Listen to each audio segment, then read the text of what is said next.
So I've got a bit of a question in that you talked about at Snappertuna there's 2 gold Bocks buried on a small island, and this is where the crystal balls are also buried. Is that correct? Yeah. There are 2 gold Bocks buried in Snappertuna. Yeah. And in one part of the conversation, I think you mentioned that the gold, that the Ark of the Covenant has 2 gold Bocks on it. It's not the winged seraphim, but it's the, or whatever, the 2 gold Bocks were on the Ark of the Covenant. You didn't hear it from me.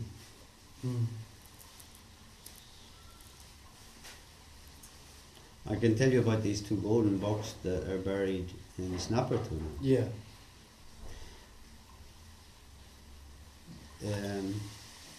They were buried there in the year 1050. Mm-hmm.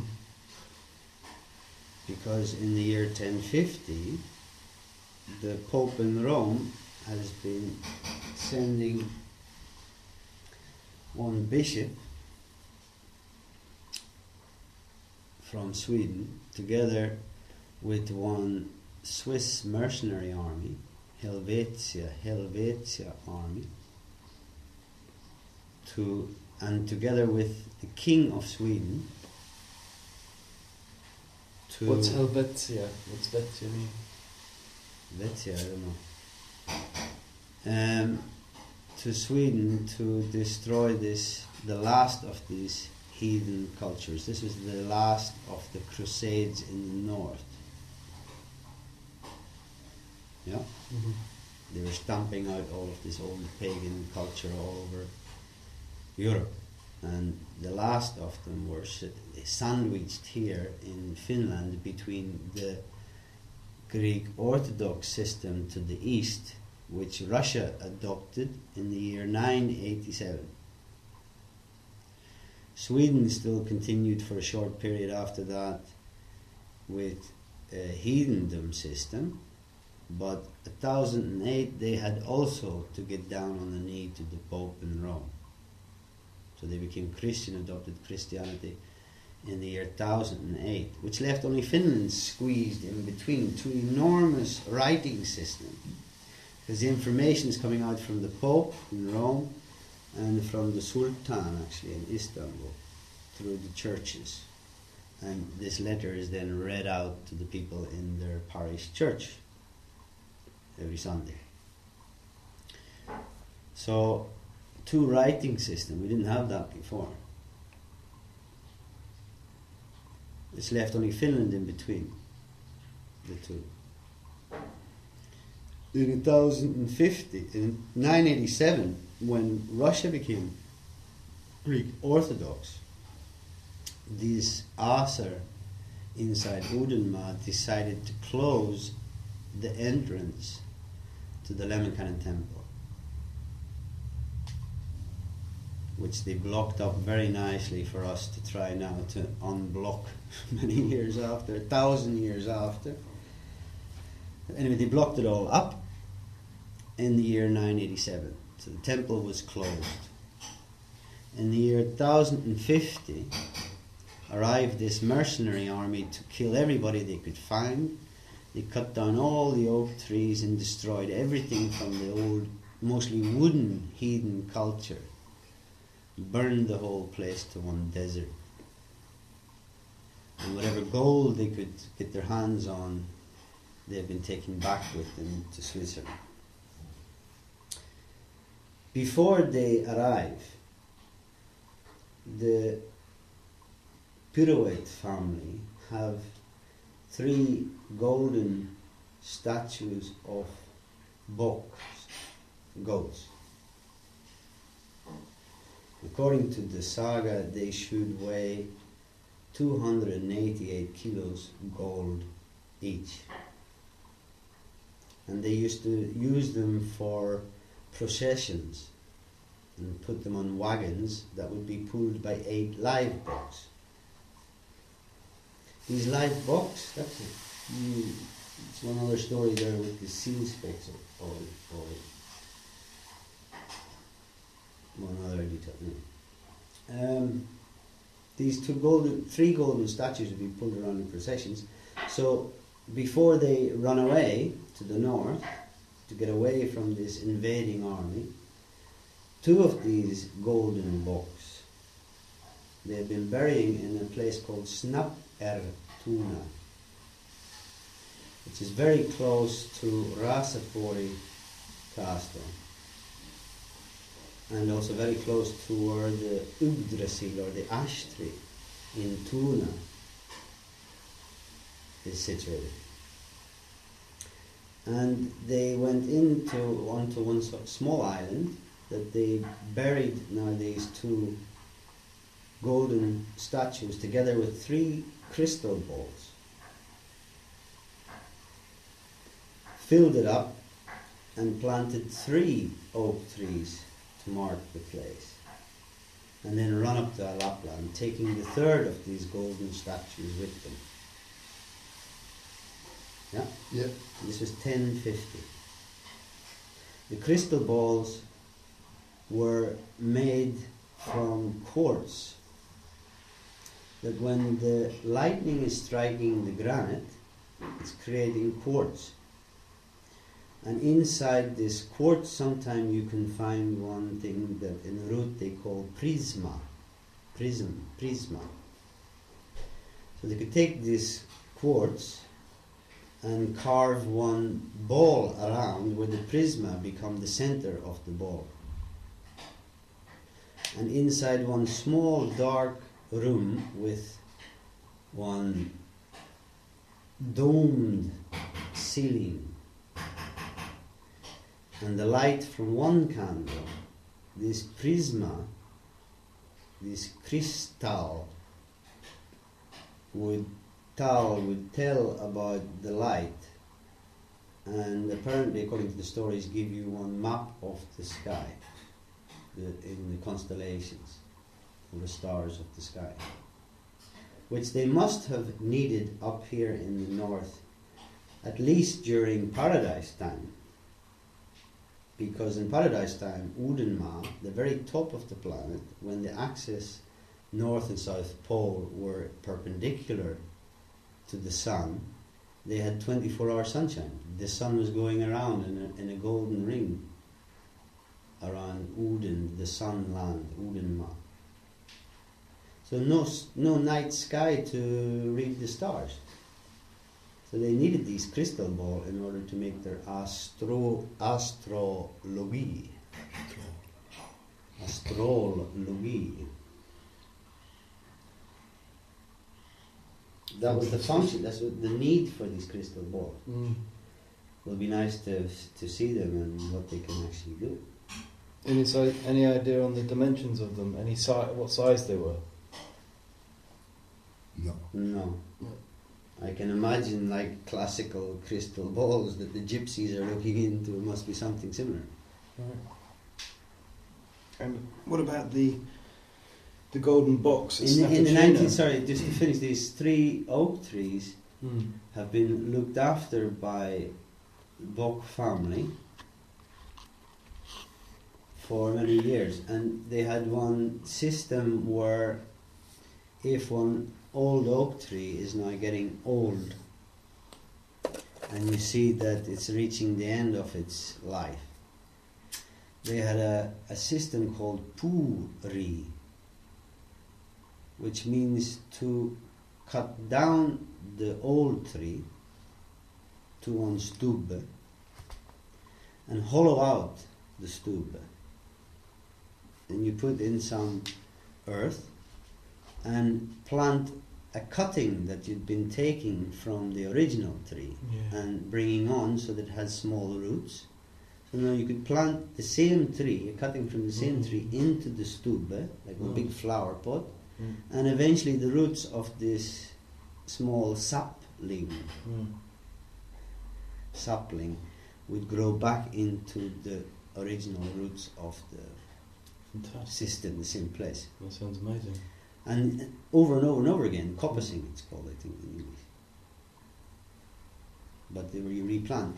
If in the meantime the root is sending up one root scot, you could take away the one that you've been planting, because the root scot is anyway from the tree itself is stronger, more chance to survive, and it's the original coming back up again. So in the 1960s, I think it was, in this area, the middle of these oak trees has been removed, cut down, to give the other two more room to become big, mature trees. And they run up to Lapland, the Korvatuntri, which is the border of Finland and Russia, so mountain way north. And Seppo and Maja, the first son and daughter, would stay in Kajaani. They stayed there for 200 years, and in 1250 they got the right to move back down again to Uudenmaa. 1048. 1248.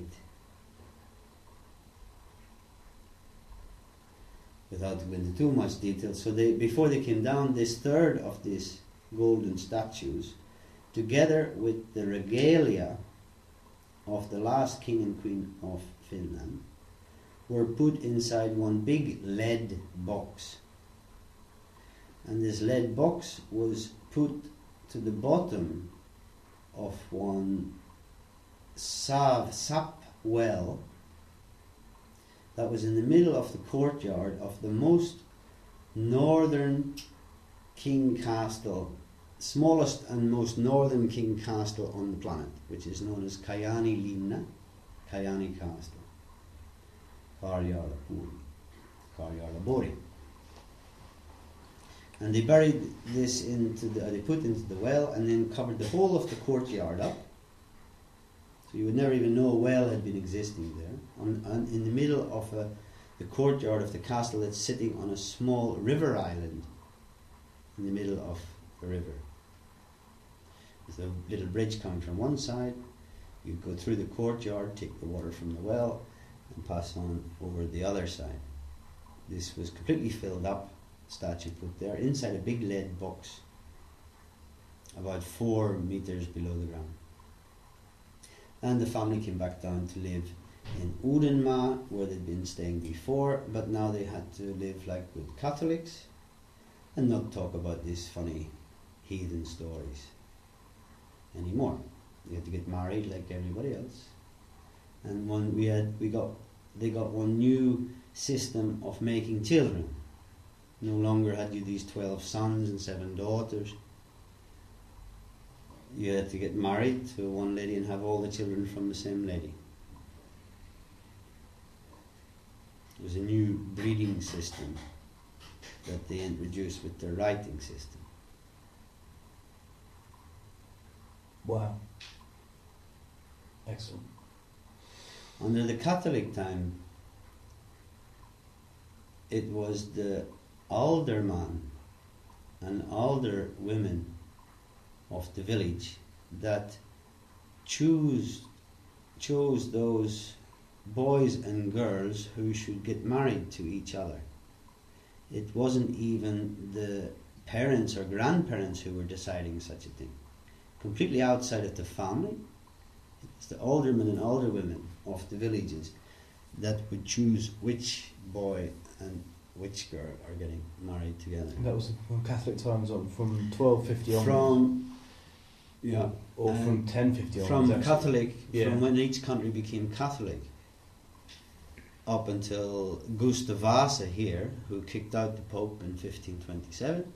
Mm-hmm. And for us in England, it was this system up until we get Henry VIII, where we became Protestant. Mm-hmm. So under the Protestant writing system, mm-hmm. we get again a new way of making children, where the grandparents are choosing which of their grandchildren should get married and which should not. And the boy, if I am one grandfather and I look my grandson, well, usually it was the first son anyway would get married, and sometimes some other sons as well, but usually the first son would get married in the Catholic time. This is a Protestant time now. With the ladies was. The ladies, they could choose which to get married off to the next village, and which would stay in the house to help to raise the children of their brother. Yeah. Mhm. But the grandparents were anyway the ones who were choosing under Protestant times. Yeah. Up until actually we started to go to America. Wow. And most of the people going to America were just these boys and girls who maybe didn't get the right here to become married in our system of that time. Oh my God. Because if you're the first son, I have to stay there and look after the farm from my papa. I can't run off to America. But if you have 3, 4, 5 sons more there, you don't need all for the farm, and those ones who are not so needed seem to have been running across there to America. And the girls also. But now in America, when it comes to choosing or becoming married to procreate, to make the next generation, there were no grandparents around to choose for them. So they were left with no choice but to choose for themselves who they get married to. Which is very different than if it's been chosen for you. Because you choose out of your feeling for that person, attraction for that person. Wow. And love was born. 1776. Yeah. That come back to Europe, and now we all go according to the American way of making the next generation. Wow. Where we fall in love, and you get married, or they used to even get married. Even the marriage now is falling away, where we're left with a new normal family. Not even 2.4. This nuclear family is something of the past. Yeah. Already. Yeah. Today it's one parent family. It's called. Fascinating. Where nobody has been asking or offering or nobody has been behind the creation, and we don't even make them anymore. They happen to us. Yeah. That's how conscious we are of the creating next generation. It just happens to us. Fatherhood or motherhood. Wow. That's amazing. At least I find, like, if I think of my parents' generation, who, according to them, were both virgin when they got married, which was the norm of their time in the 1930s. Mm-hmm.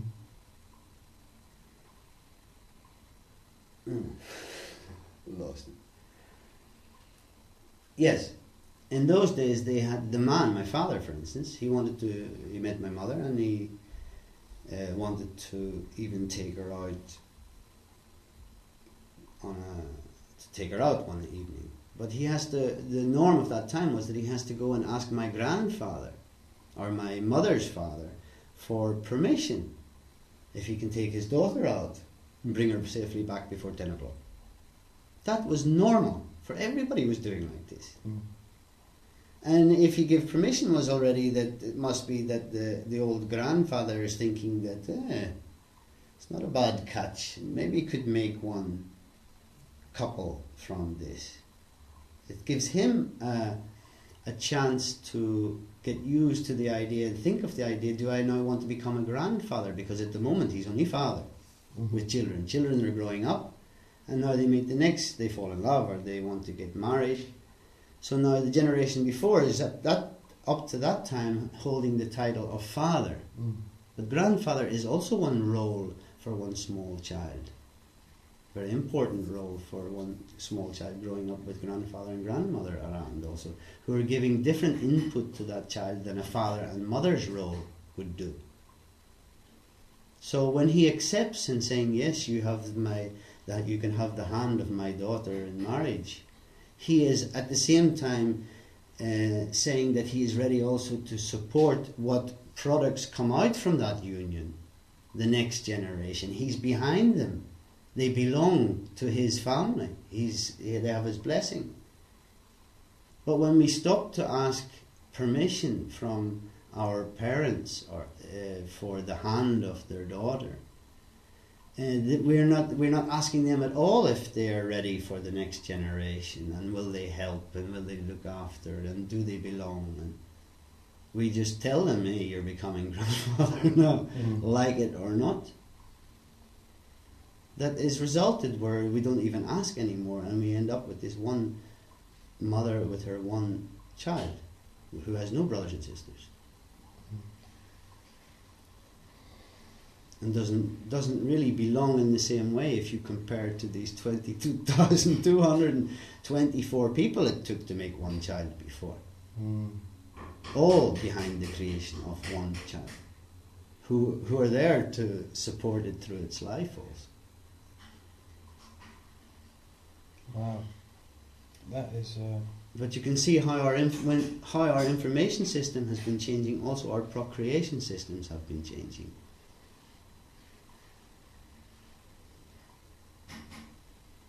So how do you see the future right now then? If this is the way the world's going to, and the information system and words are being rewritten in the dictionary, modern words are coming into usage, and the like. Story is telling us enormous detail about our past. Yeah? Mm-hmm. It's not talking so much about future. No. But it's enormously detailed about our past, especially paradise time, which must have been when the human being, in the history of the human being on this planet, has been living closer than ever to something called nature law, or within the laws of nature, as close to nature intended us to live as possible. Because nothing changed. It was like status quo. It stayed the same all the time.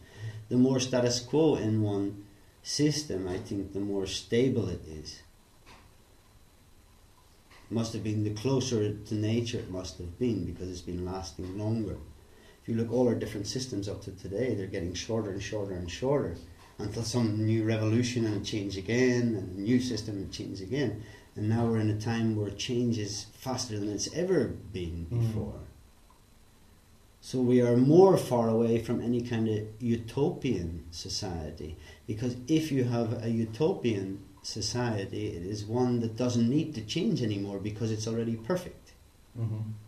If something is perfect, like nature is, outside of the human being at least, it's absolute perfect system. Only us are trying to find our place within that same system, because they're also breathing same air like us. So, from what I can see, the further you go back in history, and especially with this language, can take you back to a time called paradise time, before the ice time, from the Garden of Eden time. It seems to be a very, very long period of time also, where we lived in harmony with the nature for so long. But we can't go back in time. There will be no more Lemminkainen, Pirouette, Rosette family. No, that's this we can't repeat. So the system from paradise time cannot also be repeated. But like we were talking before about these. I'd like to say, I think the important bit here is that people have the right to know where they came from and the actual root and of the origin of humans. So carry on. I think that's where it's... Yeah, but you were asking before about the future. So I'm trying to answer that question for you. So about you asked about what do you know about the future, and I'm saying that this story is not talking really anything about the future. It's talking about enormous detail about the past, So, like if we look in the past, in minute detail, if we know about it, we can maybe together figure out the logic path to our future based on the information from our past, how we used to live as close to nature as possible. We can't repeat that same system, but we could take the positive from the past. What else do you have to build on? It's like these Viking coming to England. If you want to now, if you think logically, you arrive to a new island, there's nobody there. You're going to populate it and create a new language at the same time. You can only populate it, but with those people that you bring with to make more and more people. You can only create a language out of whatever sounds you bring with and associations that they have. So likewise, if we want to build a future, on what do you build it? Based on what? Whose philosophy? I think we've tried most of them now. The only ones that have been left in some kind of book, we've been trying all of them. None of them seem to have been working. Otherwise we wouldn't be like we are now. So some kind of system, I think that through the language we have a chance to find out how nature intended us to live together on this ball. Because anyway, nature has been creating us. And usually nature is creating out of need. So we are also seem to be needed from a nature perspective, like we also need the nature. Is to find our role here. And through the language, I feel that we have one chance to find that out. Where then together we can take the positive from our past, from all our past. We have the history to compare with now. Had they never been leaving paradise, we would never have had all this history, these millions of years of history, to now compare with paradise, to see which system seems to have been the best anyway. We have a chance to understand what happens if when we didn't live according to some kind of nature law. We lost our paradise. But those people living in paradise could never imagine what would happen if we don't live according to this nature law. The human being needed to experience that, to create the history so that we can really continue forever, because we understand how we are supposed to live, not believe what someone is telling us how we should live with all their rules and regulations. We can understand it for ourselves. Something that you can understand, you can also feel for, because you understand that it's like that. So you feel also to support it. It's not because someone says you have to believe it. That's future. How we reach there, I don't know. So, right. Well, this tape, that's a very interesting explanation of things, starting from the gold box and ending up with understanding the system of paradise time in today's world. But the golden box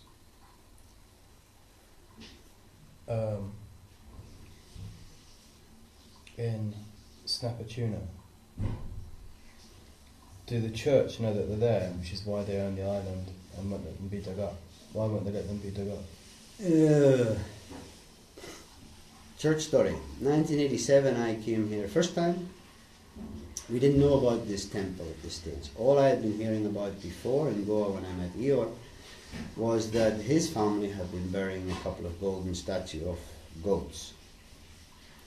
2 in Snappertuna in the year 1050 and the 3rd in Kayani in 1250.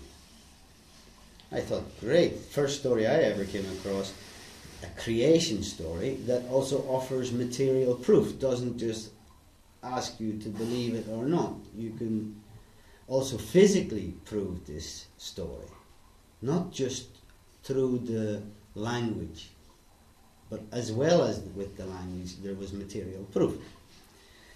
So I thought, okay, this is where seems a bit more further investigation needed, because all other stories ask you to believe and to have faith, and it's called religion.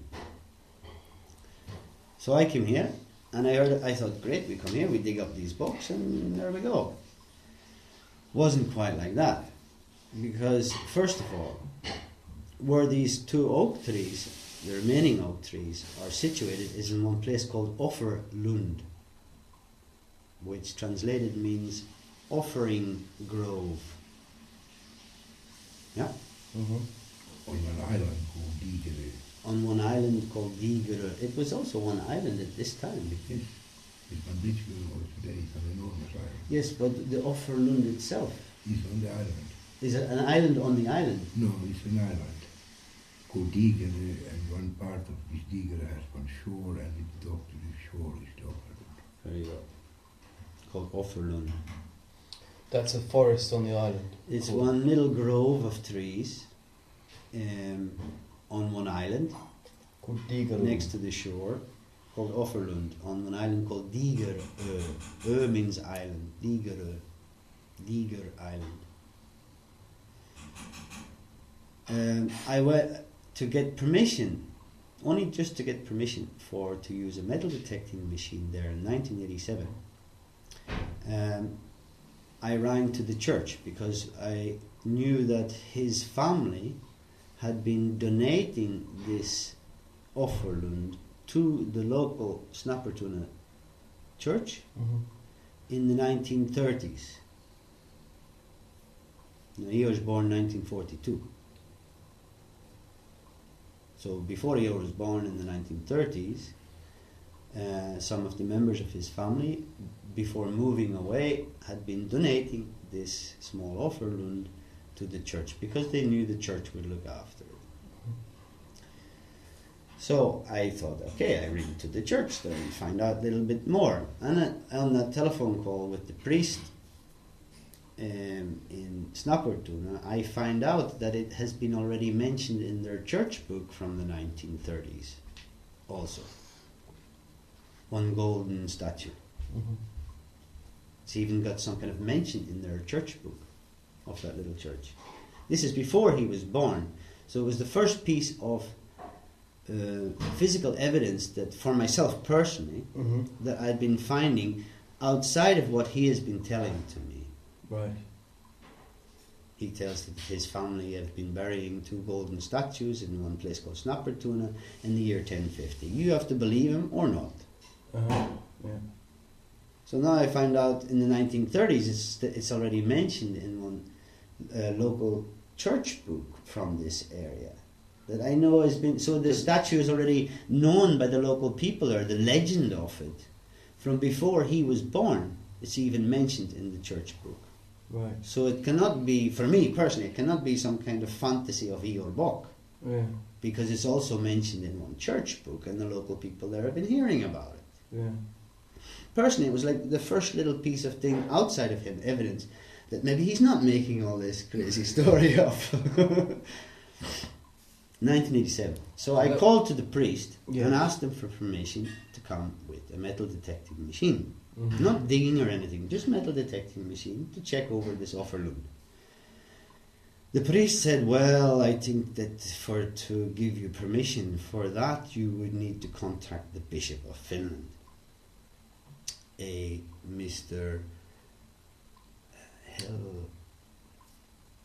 Wikström, Bishop Wikström, Bishop of Finland. So I telephoned to this Bishop of Finland, and he said, well, actually, this Offerlund has got one conservation order on it. Therefore, it belongs to the Department of Conservation in the government. So I had to go through all these different offices there in the government to find out someone who has the authority to give us only permission to go with one metal detecting machine to this place. They said, this area really, it belongs to the church. It's not our authority at all. The So you ran government. in a circle then. So they sent me back to the bishop, Yeah. who said, in that case, you should ring to the priest there in Snappertuna. who I started with already in the beginning. Oh, really? And the priest, of course, said, of course you can come with your metal detecting machine. But this whole procedure took me 10 days, telephone calls, just to get permission to go with the metal detecting machine, which we did one morning. Suman Laxman Tucker, Jim Chesner and myself, together with one metal detecting machine man with his metal detecting machine. On the car to Snappertuna, and on the way in this car, the metal detecting machine man had been telling us, you know, that if there is a lot of clay here, we will not be able to get much of a reading. So we thought, okay, we're going for nothing, but anyway, let's go and check it out. We arrived there to find one journalist there from a newspaper that the priest had been calling. Uh-huh. We end up taking photograph of us, and we end up in the newspaper, this photograph, standing there with our metal detecting machine that did not give us any bleep bleep, because one root of one oak tree is as big as its crown. Uh-huh. And these are two huge mature oak trees with 5 meter crown. Yeah. And it's all clay around, with this small like rock island out of all this fields of clay around that is sticking up. It's like an island of rock sticking up with all this mud around. So the further you go away from that little middle of the upper room, which is the bedrock, is like the clay is the ocean, the deeper you have to go. So we didn't get any bleep bleep from our machine in 1987. But they would not give us permission to dig because it's a conservation area, and we didn't get any permission. And no one's been back there since with a different metal detecting machine, or? It must be. They must be entangled in the enormous root system of these two oak trees, like inside all the roots, because they were exactly growing above them. So eventually the roots would be gone. They would have been set on the bedrock. Oak trees that in the last nearly 1,000 years will have been enclosing now these two statues. So what about... Right. The museum have been told about these statues already in 1984 by Eeyore. All the authorities have been informed also of Kayani in 1984. So what about Kayani? Kayani is on inside one ruin of the smallest, most Nordic king castle on the planet. On a river island, 600 kilometers north from Helsinki, beside a little town called Kayani. The river island has been used for one supporting pillar of a motorway bridge that crosses now the river. That pillar, the base of that pillar is only 3 meters away from the old well where the lead box and the regalia and the statue were put inside. 3 meters away from it. But because it's a castle ruin, it means it falls under the cultural ministry, who have a department called Museivirasto, or the museum, who have a department inside the museum called, who are over all ancient monuments and sites. They have to look after them. And they have been a department that have the honour to refuse our permission over all these years, even though we have had 3 independent SIR, subsurface interface radar surveys done of the whole island. All 3, over an 11-year period, all 3 radar surveys have been giving positive result. The last one is even showing that it is 2 meters high, sitting on the bedrock, massive metal object, like a big box, that you can see on the internet. It's still published there. But still, for some reason, we don't get permission to dig it up. Right. And do you think They have a plan now, just for the record. We've been hearing that the planning stage for removing the old bridge, Mm-hmm. possibly building one new bridge or using one existing bridge further up the river, has been passed. So the planning stage has already been passed to remove the old bridge and build a new one somewhere else. This has been confirmed by the Road and Water Department here in Finland, but that they are now just waiting for the funding of this project, which they say could take up to 2 or 3 years from now. The musical They're waiting master- for the funding. the funding for this now. It's been past the planning stage, and now they wait for the government to fund the project so they can start the work. That, they say, could take 2 or 3 years. You know how the bureaucracy moves.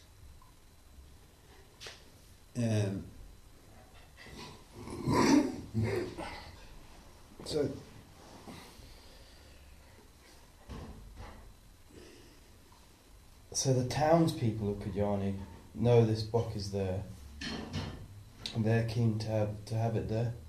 They want For to it to be they want to keep it there. They want When it's well, they dug will up, they keep it want there. to keep Yeah, it there. yeah, yeah. They don't want it going back Because down it'll be there. restored castle. No, wouldn't never. They want to restore the castle, or at least half restore it, but at least restore the castle back to one white castle with 2 towers, one Boer tower and one Koer tower, sitting in the middle of a beautiful river island in a beautiful nature, trees around, and inside there should be this golden Bock and the regalia of Eris and Mai, King and Queen of Finland.